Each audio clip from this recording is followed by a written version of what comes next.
And you're obviously quite moderately bright. You went to Oxford University and got a first in PPE. Fluked it, obviously. What do you get, Rory? Yeah, and Ed, can we yeah, Not answering. come in on Not that? answering. Welcome to The Rest is Politics Leading with me, Alastair Campbell. And me, Rory Stewart. And our guest today is, I'm going to call you Ed Davey, not Sir Ed Davey. I don't Good. like all these honours. You can Okay. call me Ed if you I'll like. call you Ed, great, actually. So Ed Davey, who I'm sure all of you know, is the leader of the Liberal Democrats. And I suspect this interview may be a tale of two coalitions. The one that Ed Davey was part of under David Cameron and Nick Clegg, and the one that he might be part of, who knows, after the next general election when Keir Starmer might or might not be Prime Minister. I think Rory tends to be the Freudian amongst us. He always likes to start with childhood. Oh, good. So, Rory, dig into the childhood. Yeah, Alistair's more on the kind of Jungian side in this kind of relationship. So, Ed, thank you really very, very much for coming on. I mean, we'd love to start with a sense of your childhood and growing up and what formed you. And could you just tell us a little bit about your early life? Yeah, I was born in Mansfield Woodhouse to John and Nina Davey. I was the youngest of three boys. And my dad was a solicitor. He'd come from a sort of mining community in North Nottinghamshire. Met my mum when he was doing his national service. And he was doing pretty well. But aged 38, he was diagnosed with cancer. And so this is sort of 70, 71. I was 4. And he died within 3 months. So my mum was widowed aged 36 with 3 boys under 10. So it was extremely challenging for her. I didn't really know my dad, obviously. Do you have any memories of him at all? Yeah, one memory when I was picked up from play school.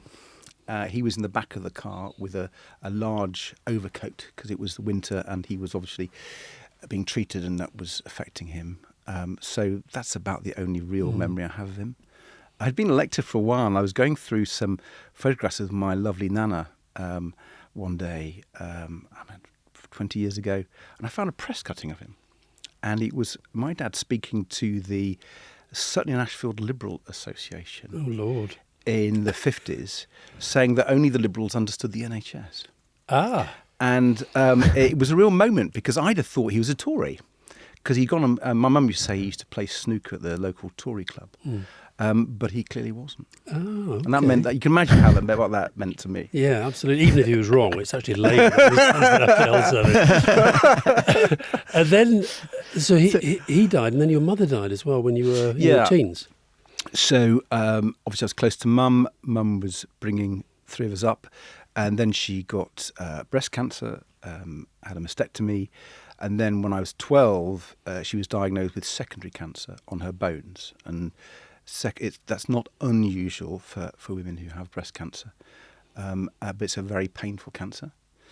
And so my middle brother and I, because my eldest brother had also gone to university and so on, Henry and I nursed her for 3 years at home. And it was quite tragic. It's a very, very painful disease.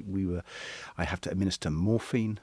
We had a bell jar of morphine. Can you believe that in our kitchen? Wow. I used to have to help her put these pads on her body so she could give herself electric shocks to dull the pain. So it was full on care. Whilst going to school. Whilst going to school, yeah. And then in fact, and this was you in your early teens, sort of 13, 14, 15. She died when it started the sort of full-on care when she was clearly terminally ill, starting when I was about 12. And then she died when I was 15. In fact, I was by her bedside. She was, in the last 2 weeks, she was in Nottingham General Hospital. They'd put her on a dementia ward, which was not great. She wasn't in a hospice. And I was there with my school uniform, age 15, by her bedside. And she died while I was, just there on my way to school. And that was obviously quite a moment.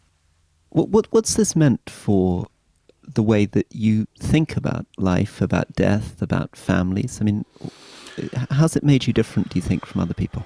Well, I think there's quite a few other people who go through difficulties, let's be clear. I mean, I was a young carer, so I have quite a lot of affinity for young carers, and it's an area that I've worked with cross-party on. I do quite a bit of work on childhood bereavement and campaigned on bereavement allowances, widows' allowances and so on. I think for me personally, when you lose both your parents, you can go one of various ways, can't you? For me, I remember we lived in a little bungalow just on the outskirts of Nottingham, and I'd go back there first with my brother was on his year off. Then I go and live with my grandparents in North Nottinghamshire. Then my eldest brother came to study at Trent Poly, as it what then was Trent Polytechnic back in the day, and I lived with him for a bit. But I would go there because we kept the bungalow on for a long time, often be by myself. I organised the best parties at school, as you can imagine. But one day I remember being in the kitchen, it was before my O-levels, and I was thinking, why am I going to do all this hard work? Because previously I'd worked for my mother, because I think kids do, don't they? Young people do. They work to make their parents proud. And this, for me, was a real Rubicon moment where I just thought, right, I'm either going to do it for myself or I'm not going to do it. And I had to sort of take the decision. I always reflect on that moment. And I could have taken different pathways, but I decided to knuckle down. But do you feel that you grew up faster than other children do because of those experiences? Inevitably. I think when you look at young carers and people who lose parents, there's a number of things that often come out from the research. There's this empathy, there's a degree of time management because you're juggling lots of different things. I think resilience, you have to be pretty resilient, obviously. That plays into how you approach life and your relationships, your work. And you're obviously quite moderately bright. You went to Oxford University and got a first in PPE. Fluked it, obviously. What do you get, Rory? Yeah, and Ed, can we come in on that? Because the next stage in your life becomes a very sort of conventional, almost success story. Yeah, I mean, I think there's a bit before Oxford that's quite important in my own story, and certainly my political story, because obviously my parents weren't around to influence me. I sort of thought they were sort of what we might call Heathite Tories, is my impression, but obviously it wasn't a big thing. My first political meeting was a Tory disco, a young Conservative disco, age 12. My eldest brother, who was the chairman of Nottingham Conservative, he dragged me along to this. Lord. And it was dreadful. Put me off them for life, I tell you. But the real influence on me, to be serious for a minute, was my cousin, a wonderful man called Peter Lawton, who sadly left us, who was very much into the environment, into conservation.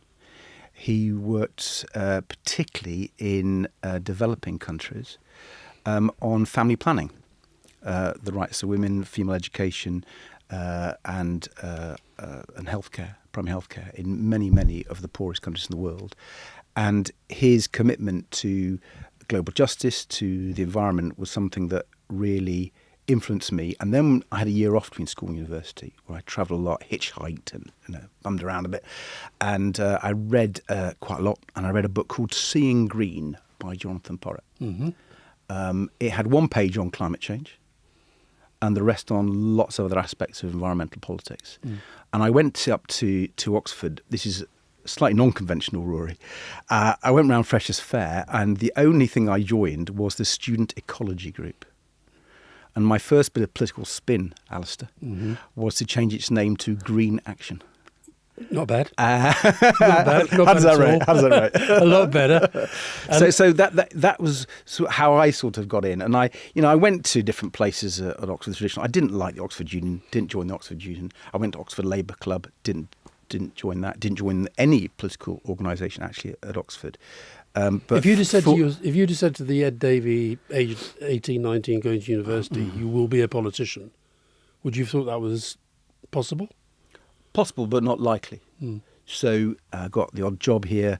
Went and looked after my grandmother, my nana, because she'd broken her hip in an accident. So I looked after her for a bit, and then applied for various jobs. And I applied to the Social and Liberal Democrats to be their parliamentary economics researcher. I wasn't a member of the party. Who was leader there? Paddy Ashdown. You're talking about Paddy. He was leader when you became an MP, wasn't he? Yeah. That was He was the ultimate reason why I joined the party. right. So, one question is, how do you work to keep yourself in touch with the world outside politics, given that you've been in politics for so much of your working life? Yeah, I mean, to be honest, I'm almost an accidental MP because I could have ended up in development. I could have ended up in the green movement more broadly. I applied for a job at Friends of the Earth, for example. Lots of things I might have ended up doing. And, even when I took the job with the Lib Dems in Parliament, I wasn't a party member. So, and then I didn't expect to stand as an MP. I didn't expect to get elected.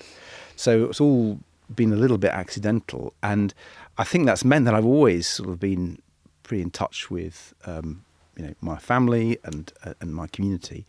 I like to think, my feet are quite firm on the ground when I get back home. I have a disabled son who's now 15, is wonderful, but he can't walk or talk, and he needs 24/7 care, and I think regrettably always will. My wife's got MS, so while she's amazing and a fantastic support and does huge amounts, that's still challenging. So at home, I'm pretty grounded because I'm a carer and have to think about my family the whole time.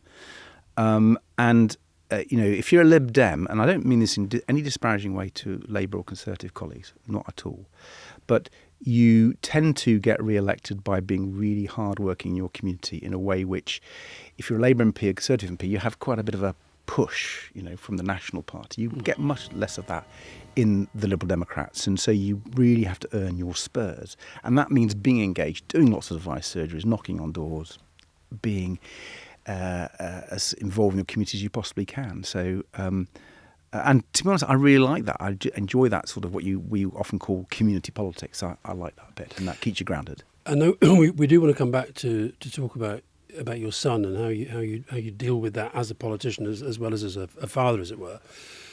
But I just want to go back to 1997. It was obviously a wonderful year for British politics. It had nothing to do with your election. But I just wonder, because I knew Paddy Ashdown very well, and you said that he was, in a way, the real reason that you really got into politics. First of all, your impressions of that government through that period when you were sitting as a Lib Dem MP, but also whether you were aware of the discussions that were going on between Tony Blair and Paddy Ashdown about what I think Tony would like to have seen as the beginnings of a proper realignment. Were you aware of that? What's your views on that? And I guess I'm asking what you feel about the Labour Party today and how you see possible relations between you and Labour in the future. Well, let's stick first of all with what happened in the run-up to 97 and then the 97 government. I think all active Lib Dems were aware that there was conversations. Part of that was because we were all wanting to remove this Conservative government, been in power for a long, long time. There were lots of things going on, particularly in constitutional reform, the Scottish Convention, the Social Justice Commission, a whole range of things where there was very clear an overlap between Lib Dem policy and Labour Party policy. And there was a movement where there was a lot of encouragement of tactical voting. And what we didn't mention about my university career was you were part of that campaign. I was involved in tactical voting 87. So been involved in encouraging anti-conservative voting for a long time. Rory. So we were aware of that. But of course, as soon as the election happened and Labour got this huge majority, many of us felt, well, we hope Labour will keep on with its progressive agenda. And in many respects, it did, particularly in that first Parliament. And I probably voted with Labour government then, more than the Conservative Party, because we were agreeing with lots of the policies you were doing. They were in our manifesto, It changed over time, but inevitably, I guess. But, and this is really quite important, where there's a distinction between people like myself and even Paddy, who is my political hero, let's be clear.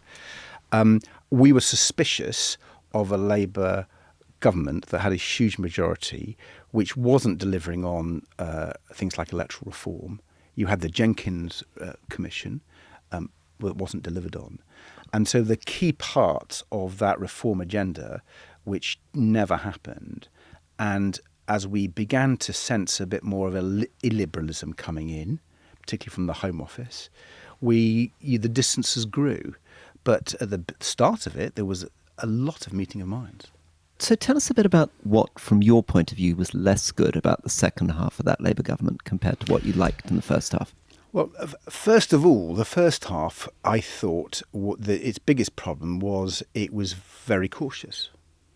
I mean, perhaps understandably so, given the history. But we found that we were arguing for more tax and spend. So for a period, we were to the left of Labour economically, because we felt our public services, where Labour had actually historically now had a good record looking back over the 13 years. For sure. But in the, I'm not complaining about that. But in the first 4 years, I think you will also agree that there wasn't so much. Yeah, we had got elected on the promise not to mess around too much with tax. Yeah, and we were saying that you needed to do something. So we were already doing. You had what we call the longest P in history, which was this, everything was going to go with this one extra pencil. Well, of course, you would say that. I wouldn't, and I would say it was a very good policy to make sure that education was properly funded. And we spelt it out. And I remember as our education spokesman at the time spelling out to Jack Straw exactly what we would spend the money on to improve people's life chances. And I was very much involved in that. Can I just interrupt and explain this joke? The Lib Dems had promised an extra penny on income tax, which was going to go to education, and hence Alastair's joke about the longest P in history. Because it tended to get promised for all sorts of things as interviews. Interviewers, press lists of MPs. As someone who was the party economics advisor for a long time, who helped develop the policy and who cost the manifesto, I can assure you that we as a group of Liberal Democrats were very clear what we would spend the money on. Yeah. And so there was that sort of criticism of Labour, to go back to your question, Rory. And then there was this degree of slight authoritarianism coming in from the Home Office, whether it was over civil liberties or over immigration and asylum in particular. Removing the right of asylum seekers to work, we thought was a really bad idea. We still think it's a bad idea. Asylum seekers still can't work. And we think that's bad for them, their health, their dignity, and bad for the taxpayer.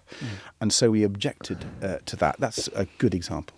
Is the different? We had Miriam Gonzalez Durantes, Nick's wife, on recently, and I've talked to Miriam lots, and I feel I agree with her about lots of things. And I've had this argument about what is a liberal? What does a liberal think and do that I don't think and do?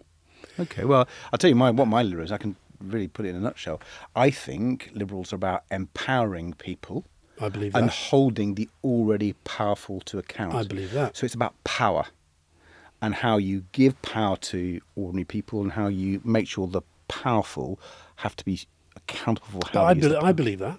Good, well, come and join us. No, because I think that. Listen, where I think makes you what I looking through some of the stuff, just on the last couple of days, reading some stuff that you've said in the past, my sense of your liberalism is that you really don't like the nanny state. I was very shocked, for example, to read that you were opposed when we were tackling smoking, to some of the measures when we were tackling smoking in pubs and clubs. Good example. Let me. Okay. But it was only one tiny bit of it. So I voted for all your legislation, the Labour Party's legislation, to ban smoking in pubs and clubs, bar one little bit. There was one amendment, and most Liberal Democrats voted with the government, but it was myself and a few others who voted against. There were 8 of you. Okay. 8 rebels. Thank you. And we voted because the concept was, if you were a smoker in a smokers' club, where in that club the employees didn't have to come in to serve you drinks or take away them, and you could just be smokers smoking together, that you should have the right to do that. So is that liberalism? Well, it's about freedom, and it's the state, where you draw the line between the state telling people what they can do and allowing people to have some freedom. And so the argument on smoking was secondary smoking can harm you. But in the amendment that I voted for as a Liberal, that wouldn't have been the case. There would be no harm to any other people. And I go back to my John Stuart Mill. Okay. On the harm principle. Just before we get to John Stuart Mill and this amazing Oxford Finals paper, can I go back to this little disagreement that you had with Alastair there? So what is it that stops you being a Labour MP? You're sounding very Labour at the moment. Why weren't you a Labour MP? actually for the sort of reason that Alastair was touching on then with the smoking. My impression of Labour over the years is ultimately they are more willing to trust the state far more than Liberals are. And they do that on the economy, on personal freedom, on many other issues. And they say if the state is doing it, well, it must be right. Well, I, as a Liberal, worry about that because that could take power away from people. Often the state is the powerful organisation that needs to be held to account. Mm-hmm. It's not just private companies, but it can be the state. And that's the big distinction between, I think, the Liberal Democrats who really want to empower everybody, and sometimes that means pushing back against the state. On the old left-right spectrum, where would you fit between Labour and Tory? And I know that these things have changed, but I'm trying to sort of place you. I'm sure if Paddy was here, he'd say that that's an old-fashioned. Yes, I know he would. I know Paddy would say that, but Paddy sadly is no longer here, as you know. But you see, I guess my experience. I've got a lot of friends in the Lib Dems. Charles Kennedy, as you know, was a very close friend of mine. I get the feeling sometimes that Lib Dems are basically you'll be whatever it takes to be when you're fighting that election in that place.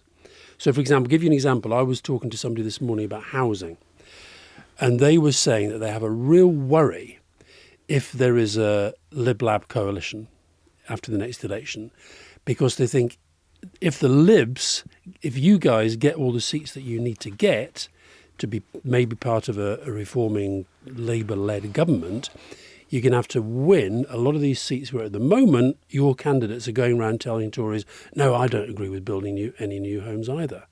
Well, I'm going to have to unpick... NIMBYism. I'm going to unpick a lot of what you've just said. Okay. I'm very happy to take the NIMBYism on because it's not true.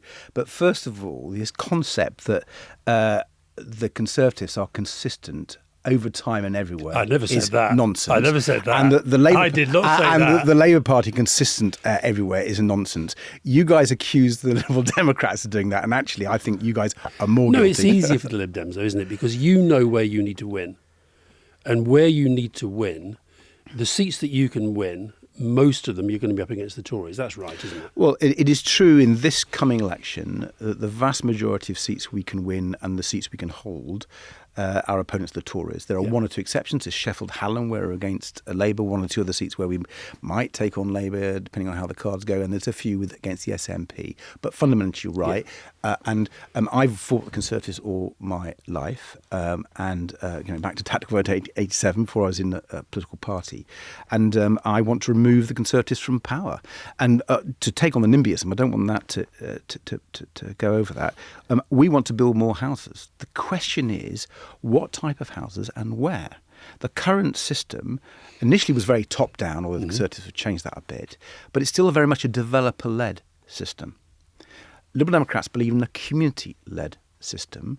We actually changed the law in government around neighbourhood plans, and interestingly, this government's analysis of neighbourhood plans where they've been allowed to operate have resulted in more houses being built, but more affordable houses being built that have more infrastructure and are genuine communities. So we want more houses. We want the right type of houses.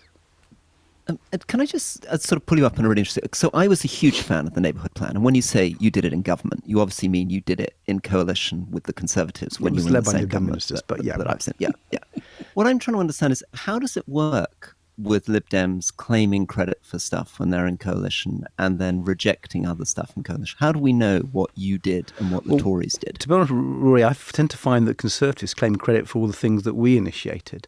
Same-sex marriage. One of them thought it was David Cameron's idea. It was actually Lynn Featherstone was the real promoter of that. If you talk about renewables, Ed Miliband did a lot of work, but, in coalition, Chris Huhne, myself, and the Liberal Democrats generally had to fight. How do we validate this? How do we know if this is true or not? I mean, what I remember is David Cameron fighting a really brutal battle on same-sex marriage, taking on his party, taking the campaign, taking huge amounts of political risk. So how do we give the credit to Lynn Featherstone? Well, you can read her book and you can see how the genesis of that policy coming to the cabinet and how we pushed it. And you're absolutely right. Of course, there were Conservatives who worked with us. That had to be the case. It was a coalition. And on renewables, there were some amazing Conservative supporters of what we did. I mean, I particularly remember a guy called Charles Hendry, I'm sure you know, Amber Rudd and others. But there were also on the other side, Rory, and I'm sure you'll remember this, George Osborne, Eric Pickles, Owen Paterson, all who tried to stop me on almost a weekly basis doing the things I wanted to do. And it became really obvious to me, particularly when we were doing offshore wind and we were putting in the system which managed to massively reduce the cost of offshore wind and made Britain the world leader in offshore wind. When we were doing that, with some help from people like Oliver Letwin, I'm very happy to give him some credit, but George Osborne didn't want that to happen. And I know this for a fact, Rory, because after the election, when the Tories got a majority, George Osborne took advices, according to some officials, who I won't name, but they worked for me, and then they had to face a Tory-only government. George Osborne tried to cancel the contracts I'd signed for lots of offshore wind. He took advice on could he cancel them. Now, we had made them what are called private law contracts. It's a bit geeky, but it meant that if they had cancelled them, they would have had to pay to the developer the whole value of the contract. So we stopped George Osborne, by the way we designed the policy, stopped him stopping the offshore wind revolution. So I can prove that the Tories tried to get in the way. Is that a big political communications challenge for you, that you find yourselves being blamed for the bad bits and not getting the credit for the good bits? To be honest, when I knock on doors around the country, when we campaign in by-elections or local elections, we prepare for general election, people are not talking about what happened 10 years ago. I know this programme, of course, we all think about it, but the electorate, they've moved on. They've had to suffer Brexit, they've had to suffer, the pandemic, they've had to suffer all these Conservative prime ministers who are all completely and utterly hopeless. And they want to know what you're going to do for the issues that matter to them today and tomorrow. And that's the cost of living is number one, how they're going to pay for their bills. It's things like the NHS and care.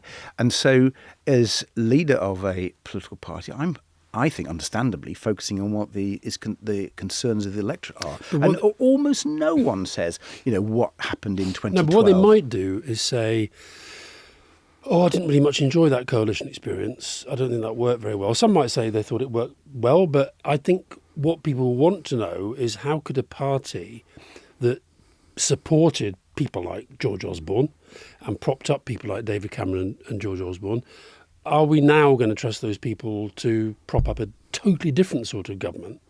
I mean, I want them to be a totally different sort of government, but deep down, you surely want the numbers to fall in a way that you go back into government. Well, first of all, I think you are running ahead of yourself. Sure.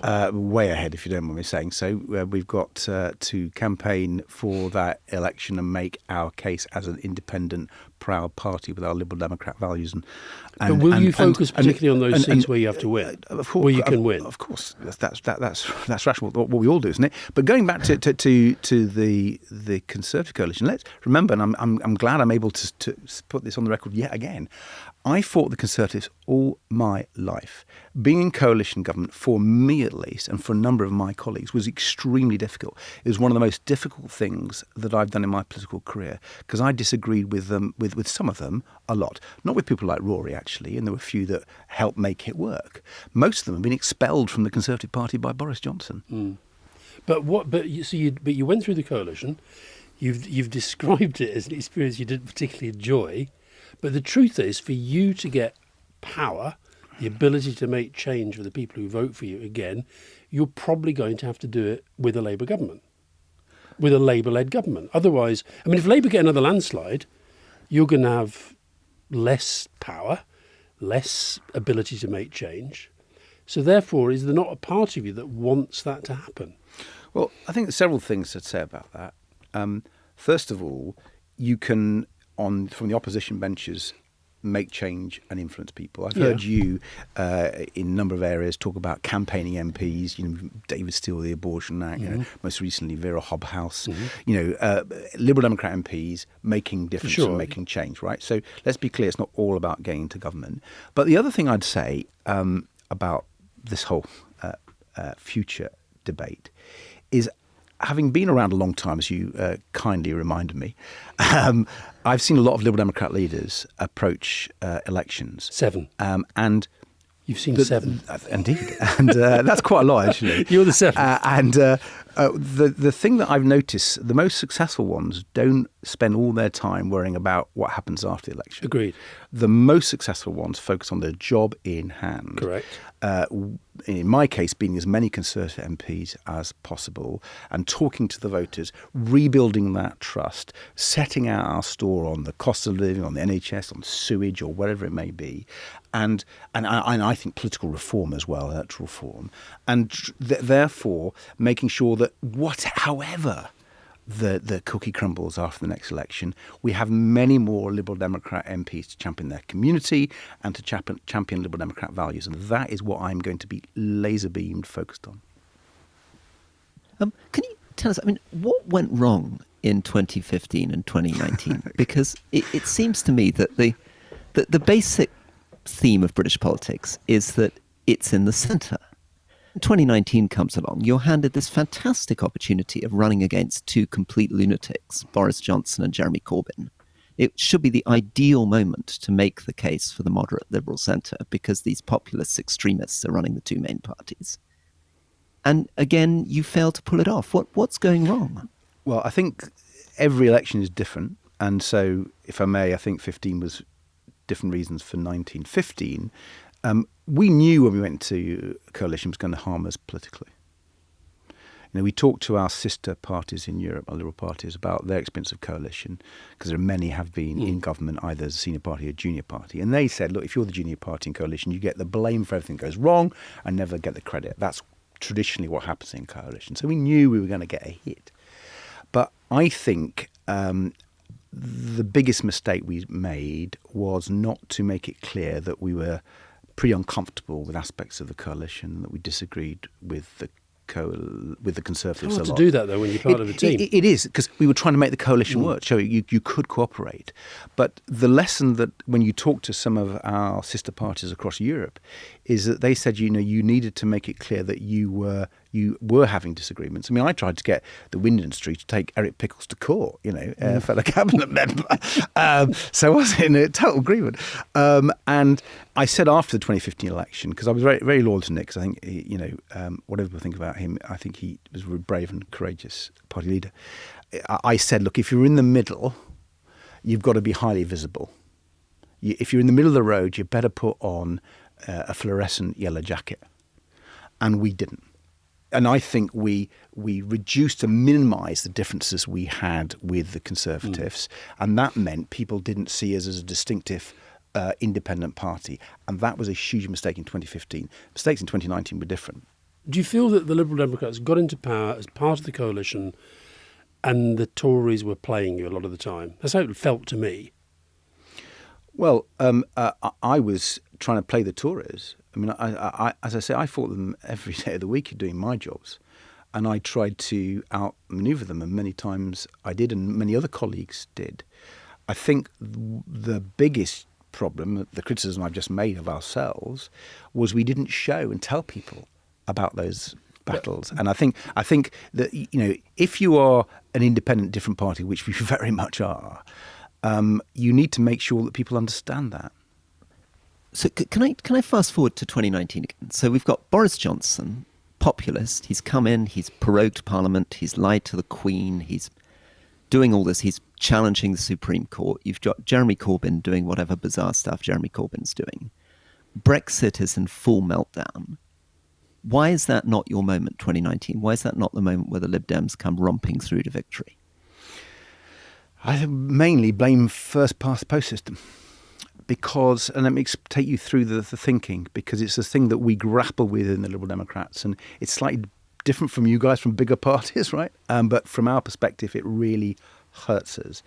And in the 2019 election, we found a lot of people who wanted to vote for us, particularly a lot of former Conservatives who hated Boris Johnson, hated Brexit, and really, really wanted to vote anything other than the Conservatives.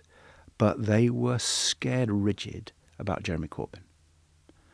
And I think there were an awful lot of seats that we might have won in 2019, but for people's fear of Jeremy Corbyn. And, I think that's just the reality. And in the first past the post, people have to decide, who's going to be the winner.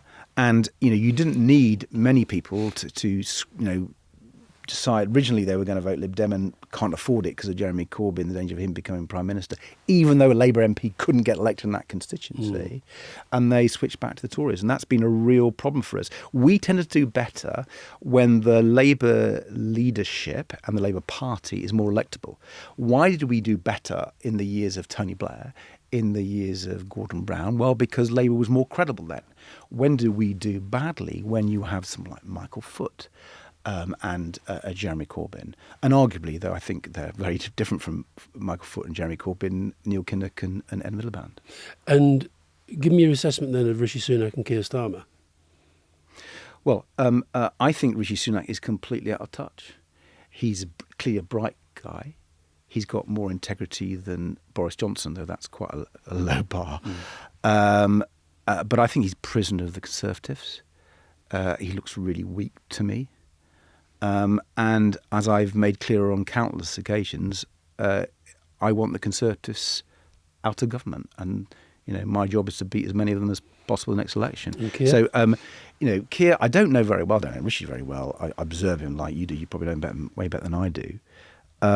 He seems to have done a job with the Labour Party to move them away from the Corbynista fringe of British politics, and I think he deserves some credit for that. I still don't quite know what he stands for. Right, I don't know what a Labour government would do under Keir Starmer.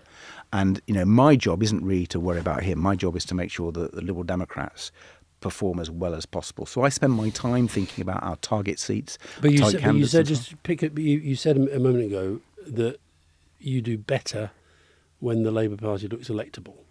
Do you put Keir in the Tony Blair, Gordon Brown camp, or the Jeremy Corbyn, Michael Foot? He looks more electable. By the way, can I say, as a friend, RIP, of Michael Foot, I don't like saying Michael Foot, Jeremy Corbyn camp, but you know what I mean. Yeah, well, I think Michael Foot was a huge intellect, right? But I don't know who said it was the 83 Manifesto was the longest. Gerald Corfman. Right, okay. Yeah. So that's really... suicide note in history. Yeah. That's what I'm really driving at. I mean, I don't think we know absolutely for sure, but he looks a bit more in the camp of more electable Labour leaders. That's what the polls suggest. And I mean, he's clearly very different from Jeremy Corbyn. Yeah.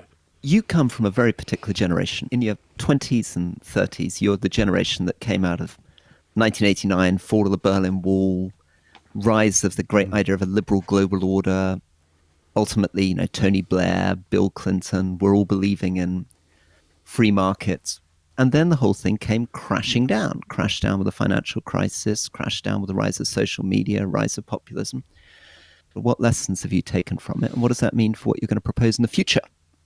Well, I think that is a incredibly significant question. It's a thing I think about a lot, actually, because you've got this demise of what I thought was a trend of improvement in everyone's lives around the world, and that the world was beginning to work together. I remember, the London Olympics. I remember the Paris Treaty on Climate Change. There was a sense, just a few years ago that things were moving in the right direction, even after the financial crisis. And then we got Brexit, we got Trump, we got Bolsonaro, all the rest of the horrible stuff. And it's a wake-up call, I think, to progressives and to liberals and those of us who, I think, from all political parties who believed in what you've described as that global liberal order. And the question is, how do we fight back? Can we fight back? I believe we can. I'm a real optimist. I have to be as a Liberal Democrat, perhaps, but I am a liberal. I'm an optimist, and I think we can. But we've got to be much smarter than we've been. So here's one example that I've sort of internalised, and I think I'd be interested in your views on this, to be honest.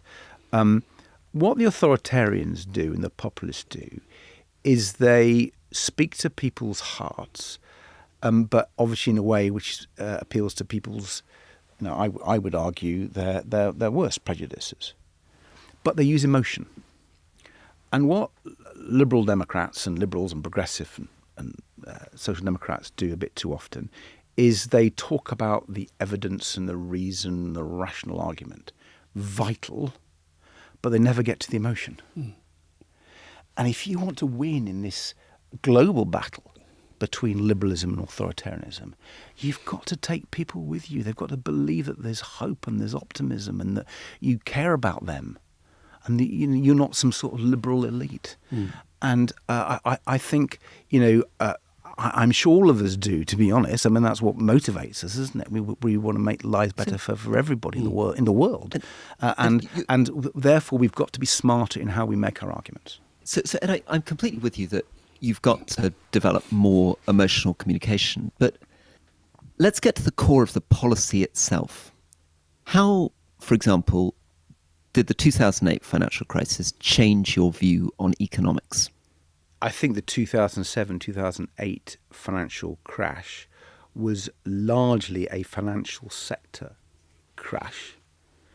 And I think the deregulation that occurred went way too far. And I think banks and a lot of the various financial institutions that have grown up in London, New York and elsewhere were able to get away with blue murder and were not held to account. It comes back to my liberalism. Hold the powerful to account. And they weren't. They were about loud, go away, do what you like. But within the Liberal Democrat sort of economic sliding scale, you are a deregulator. You're a believer in the private sector. You're not not a heavy regulator. Well, I think you may have got me wrong a bit there, Alastair. Good regulation can have a massive impact. Let me tell you a story from the coalition again about regulation. I was trying to regulate the private rented sector to require landlords to bring up their properties to a higher standard of energy efficiency. And the regulation that I wanted to get through would say that you wouldn't be allowed to rent your house out unless you met these minimum efficiency standards. My biggest oppo in the Tories was Eric Pickles. Mr. Pickles is getting a lot of mentions here. Well, once, because I had a few clashes with him. And on this one, he said to me at one stage, Ed, me old chum, regulations are communist. Regulations are communist. And I said to him, Eric, thou shalt not kill is a regulation. And it came in before Karl Marx. So I think the case for regulations in some areas, be it the financial sector, be it on climate and energy efficiency, the case for regulations is really strong. I wouldn't blame the financial crash of 2007, 2008 for this bit. I think it was much longer running. And it was how globalization more broadly played out. That goes way beyond financial markets. It goes in manufacturing, a whole range of different parts of our economy. And if there's one area, I don't think they've done very much about it, but an area that's debated now under this Conservative government, levelling up. I think we all agree that we need to level up in our country, don't we? It strikes me that they've stopped even talking about that. Well, yeah, anyway. but to respond to Rory, I mean it's absolutely true. Some of the poorest regions in the whole of Europe are in our country. No, but what Rory wants to know is what the Lib Dem will vote in the next election saying that the Labour and the Tories won't say. Well, there's, I would say, a number of things, but I think, from my own experience, if I take what I think is going to have to be massive over the next decade or two, it's how we think about a changing economy to deal with net zero. And there's huge opportunities here. We could lead the world like we were leading the world in offshore wind. And the great thing I saw with renewables investment is that investment isn't all in London and the South East. It's around the whole of the country. And, we often talked about the renewables jobs we were getting in the Northwest, the Northeast, in Yorkshire, in East Anglia, in Scotland, and so on. And I genuinely think that if we did the right policies for net zero, whether it's in transport, electricity, heating, buildings, aviation, you could not only make us a world leader in many of these areas, and we could really be innovative and ahead in the technology, but you could use that as a vehicle for addressing some of these gross inequalities in our country. Now, let's talk about Brexit. It took a long time. So we get through everything else. As I was driving, with Fiona and I coming back from France earlier today, and I sit there and I said, right, we're talking to Ed Davey later. What shall I ask him? She said, ask him who you should vote for if what you really, really, really, really want is for Britain to be back in the European Union, the UK to be back in the European Union. So what's your answer to that? Well, if you really want to vote for the most pro-European party in British politics, who can exercise real influence in Westminster, you vote Liberal Democrat. That may not be exactly what Fiona wants, but we remain, in terms of a UK-wide policy. You've gone very quiet on Brexit. You've gone very, very quiet. Labour don't talk about it. You don't talk about it. And it's a disaster. It is a disaster. I mean, listen, we campaigned against it. I think it's a disaster. We voted against the deal. We actually have well thought through policy about how we would rebuild our relationship with Europe. The challenge that we've all got to recognise, I think, is first of all, we've got to work out the language that we take people with us in this country. You know, we were talking about emotional language and dealing with the libertarian authoritarian debate before. We've got to find a language which is not divisive. We do not want to go back to the divide and nation that we suffered. And we need to take people with us. And I don't think we're quite there yet in that sort of language. And we're working hard at that. Right, but do the Liberal Democrats want the UK one day to be back in the European Union? We want Britain to be at the heart of Europe. That's not what I asked. Because the reason he's answering your question there.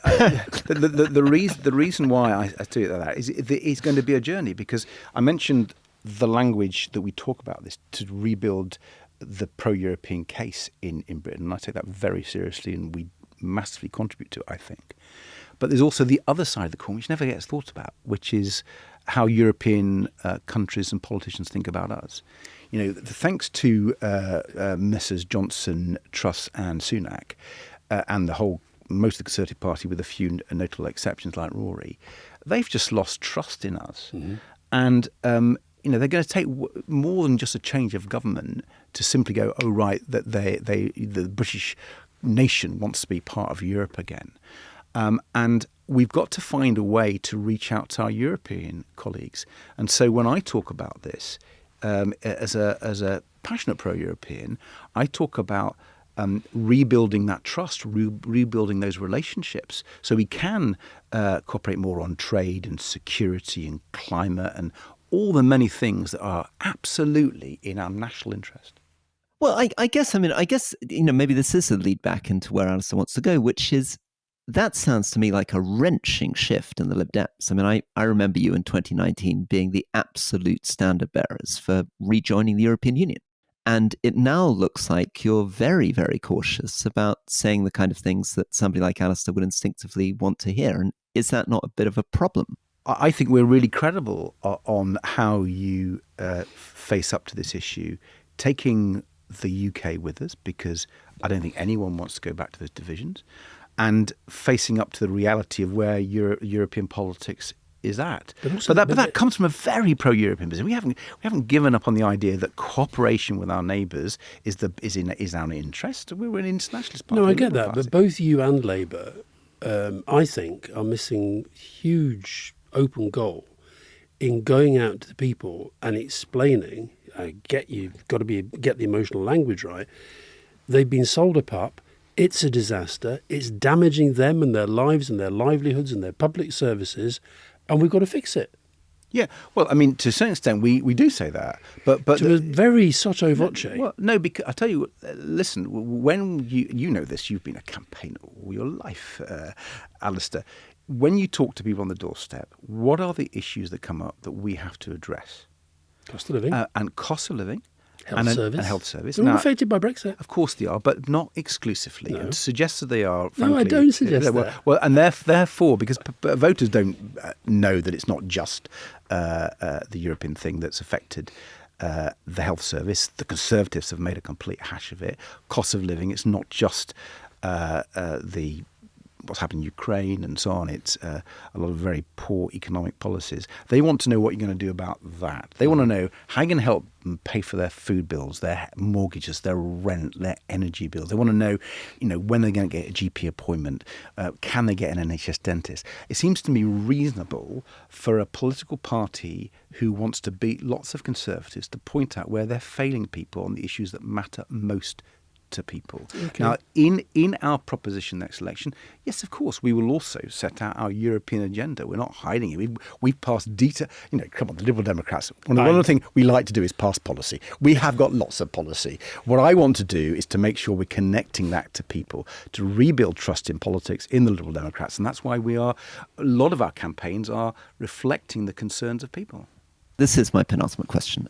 Hit us on it as quickly as you can. 1 minute, summarise your vision for policy. What are the policies we're expecting from the Lib Dems? Well, we will focus on the economy, we will focus on the NHS and care, and we'll focus on things like the environment. There will be our issues. And within those, on the economy, we're going to have a very ambitious green strategy, environmental policies linked to the future economy. We're going to have a very, very ambitious position on trade.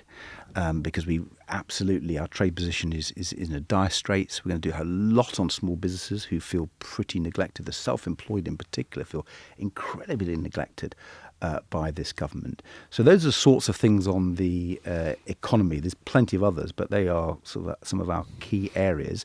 And then I'd say on NHS and care, one of the things that I've said when I first became leader, partly because of my personal experience, but also because of my own analysis, I think you've got to sort out social care and how families are supported in the care they give to loved ones, given they deliver most of the care in our country.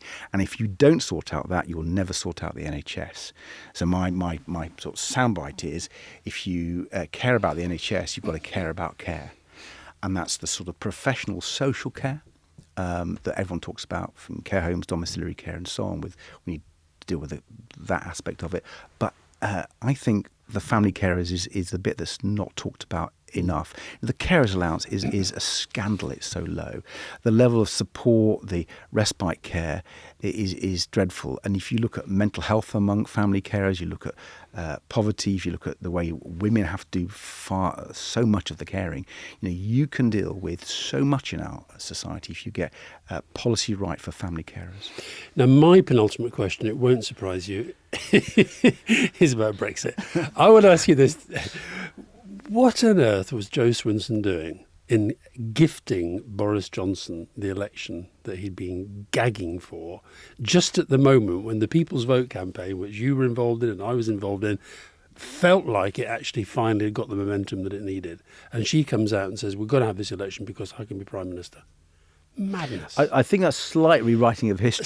Slight exaggeration. Probably a major rewriting. Actually, okay, but it's not quite how I remember it. But she basically came out and said this was the right time to have an election. There couldn't have been a worse time to have an election. Well, first of all, people forget that the Conservatives were quite capable of getting election themselves, and there was a lot of nonsense spoken about. They could have got the election that time. When I reflect on being leader now for a few years, I also reflect that Jo was leader for a very short period. She was took over from Vince and had 4-5 months before she faced the electorate. That was challenging for anybody, for sure. But I just sort of feel the Tories laid a trap, and she and the SNP jumped into it. That's how it comes across to me. Well, there were lots of debates there, and part of the debate was, is the election going to be now, in 3 weeks' time, in 3 months' time? There was a real sense that the election was going to happen. It was a question of when. Some of us wanted to stick out for a little bit more of a chance to get a vote on the second referendum. It would have been another vote. We'd had previous ones. But, I think Liberal Democrats would champion the case for a second referendum, and we, needed to push that as far as we possibly could. But these judgments are always difficult. But I think to blame Jo solely for that is unfair. Okay, I'd love to give you a chance to reflect a little bit back on caring for a disabled son and what that experience is like, and what you've taken from that, and I think maybe how that was different from caring for your mother.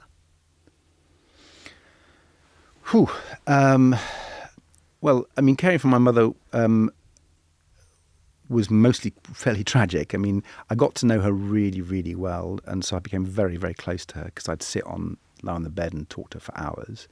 but she was dying, which is there's not a happy ending really. Whereas with my son, I wish he could walk and wish he could talk, and I wish he didn't have his learning disabilities and so on. But I have a great relationship with him, and yes, like all parents caring for disabled children, it's time-consuming, it's challenging, and it has its downsides as well, and it's pretty full-on personal care. And it would be difficult if I wasn't a London MP, I'll tell you, because I need to be there.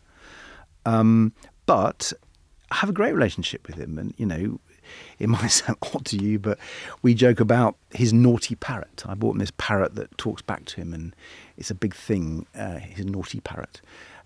He is obsessed by it, and at the moment his latest obsession is Henry the Hoover. He likes hoovering his room and wants to do it the whole time. And so we have our little jokes, like I think most parents do with their kids. But my biggest thing for him, and I'm sure this is for parents of all kids, but I think it's particularly for disabled kids, is my biggest worry in life is what happens when I'm not there. Because I'm a relatively old dad. We work hard to improve his independence. I call it, first of all, toilet independence. I had a red letter day a few weeks ago. He went to the toilet by himself. And that was fantastic for me.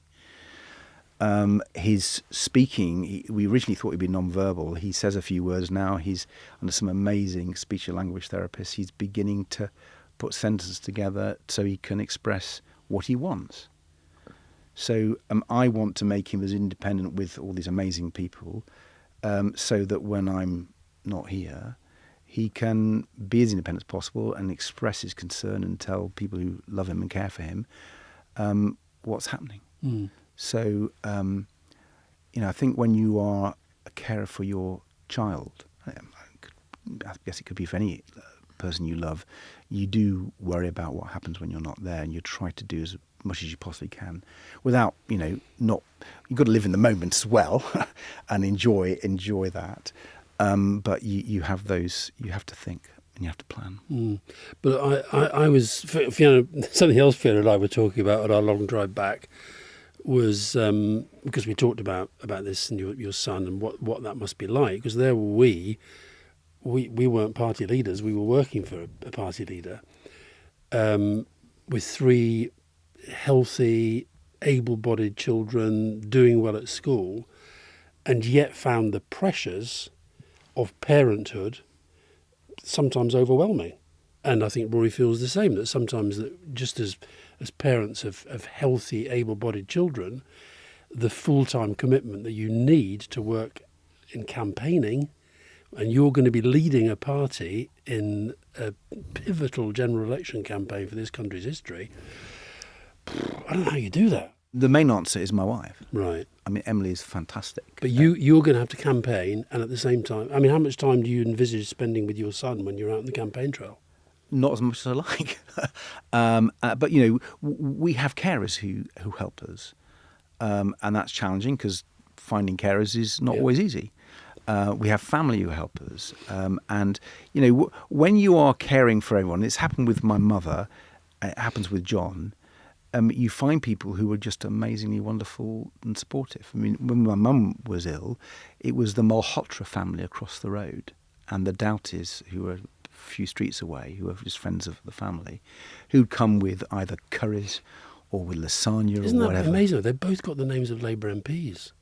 Something's happening here, Ed. Something's happening here. Listen, there was Sue Doughty was a Liberal Democrat MP, so don't get too partisan on me, Alastair. Once a spin doctor, always a spin doctor. Just trying to get you guys closer together, just in case the numbers fall. So that's how you get through. Good, strong families, and the thing about my experience with my mother, with my grandmother, my son, is we were lucky in that we had a strong, loving family. And I worry about, and I think we should all worry about, are those people who've got these demanding caring roles where they don't have that support. And, I was talking about the difference between Liberal Democrats and Labour people earlier. Sometimes the state can help. And the state does need to support carers, family carers, and and care professionals far more. And it's one of the things I, as you can see, feel fairly passionate about. We're really fortunate. We're not badly off. We have these support networks, family support and elsewhere. But what about those carers who don't? And it's a serious issue, because if we don't get this right, if you look at all the projections, the demographic projections, the ageing population and so on, and the number of long-term illnesses that are predicted and so on, if we don't get this right, the NHS will be in a problem. So, I'm going to be campaigning, come back to my policy next election, Rory, I'm going to be campaigning for carers. That's what I'm going to be doing. Very good. Well, Ed, thank you. I mean, I really, really appreciated it. And it's been wonderful to have you be so wide-ranging, so honest, so personal. And I'll hand back to Alastair for the final words and thoughts. Thanks, Rory. Thank you. No, I've really enjoyed it. And I hope that you promise me that you won't do too many of those awful Lib Dem campaign stunts during the campaign. Oh, many more to come. Oh, will there be lots? Lots and lots. Don't you like them? I thought you love them. I don't mind them. But I think sometimes your desperation for visibility can take you to some dark places. I think they put a smile on people's faces. Yeah, I think that's great. Good. So there'll be more of those. Yeah. Good. Definitely. All right. Well, listen, all the best. It's been lovely talking to you. Thank you for wearing a Burnley-coloured tie. And I'm a Notts County supporter. I know. All the best. Thank you. Thank you.